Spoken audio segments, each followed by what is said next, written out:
ওমানে কর্মসংস্থান নীতি ও শ্রম আইনে বেশ কিছু নতুন নিয়ম প্রযোজ্য করা হয়েছে। পাশাপাশি পাসপোর্ট সংক্রান্ত প্রক্রিয়াতেও গুরুত্বপূর্ণ পরিবর্তন এসেছে। নিচে দুইটি বিষয়ে বিস্তারিত তথ্য দেওয়া হলো। 1. ওমানের নতুন শ্রম আইন ও নীতিমালার মূল পরিবর্তনসমূহ। ওমান সরকার তাদের ওমানাইজেশন বা জাতীয়করণ নীতি জোরদার এবং প্রবাসীদের শ্রম অধিকার সুরক্ষায় আইন আপডেট করেছে।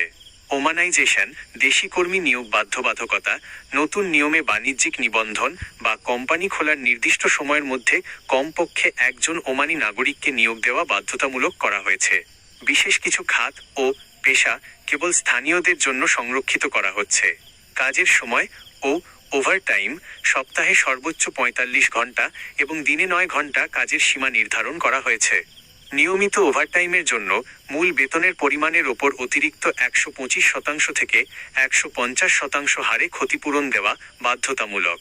চুক্তিপত্র ও বেতন প্রদান, নিয়োগকর্তাদের লিখিত চুক্তিতে স্পষ্ট কাজের পদ, বেতন ও শর্তাদি উল্লেখ রাখতে হবে এবং নির্দিষ্ট সময়ের মধ্যে বেতন পরিশোধ করতে হবে। বার্ষিক ছুটি ও অসুস্থতাজনিত ছুটি, 1 বছর চাকরির পর 30 দিনের বেতন সহ বার্ষিক ছুটি এবং নির্ধারিত নিয়ম মেনে অসুস্থতাজনিত ছুটির সিক লিভ ব্যবস্থা রাখা হয়েছে। আইনি সুরক্ষা, কারণ ছাড়া হুট করে কর্মী ছাঁটাই বা বেআইনি অতিরিক্ত কাজ করানোর বিরুদ্ধে কড়া শাস্তিমূলক ব্যবস্থার বিধান রাখা হয়েছে। 2. এমআরপি পাসপোর্ট কিভাবে রিনিউ বা রি-ইস্যু করবেন? বর্তমানে ওমানের বাংলাদেশ দূতাবাস সহ বৈশ্বিক নীতি অনুযায়ী পুরনো এমআরপি পাসপোর্ট পুনর্নবীকরণ না করে ই-পাসপোর্ট রূপান্তর করতে হয়। তবে আপনার যদি জরুরি ভিত্তিতে পাসপোর্ট রি-ইস্যু করার প্রয়োজন পড়ে, সেক্ষেত্রে প্রক্রিয়াটি নিম্নরূপ। 1. অনলাইন আবেদন ও ফরম পূরণ।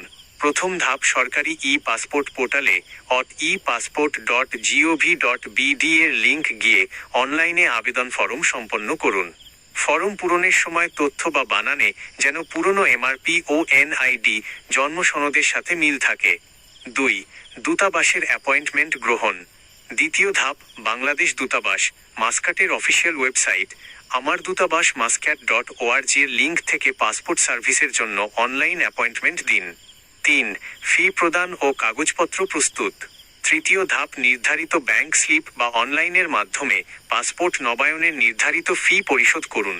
প্রয়োজনীয় নথিপত্র: মূল এমআরপি পাসপোর্টের কপি, ওমান লেবার কার্ডের বছকুত আমাল কপি, আবেদন ফরমের প্রিন্ট কপি, অ্যাপয়েন্টমেন্ট পেপার এবং জাতীয় পরিচয়পত্র এনআইডি বা অনলাইন জন্ম নিবন্ধন সনদ। 4. দূতাবাসে বায়োমেট্রিক প্রদান। চতুর্থ ধাপ, অ্যাপয়েন্টমেন্টের দিন মাস্কাটে বাংলাদেশ দূতাবাসে উপস্থিত হয়ে বায়োমেট্রিক তথ্য, আঙুলের ছাপ, ছবি ও আইরিস স্ক্যান প্রদান করে ডেলিভারি স্লিপ গ্রহণ করুন। পাসপোর্ট সংগ্রহের নিয়ম: নতুন পাসপোর্ট তৈরি হয়ে গেলে মোবাইলে মেসেজ আসবে। এরপর ওমান পোস্টের মাধ্যমে মাত্র OMR 1.050 ফিতে আপনার ঠিকানায় পাসপোর্ট হোম ডেলিভারি নিতে পারেন অথবা দূতাবাসে অ্যাপয়েন্টমেন্ট নিয়ে সশরীরে সংগ্রহ করতে পারেন।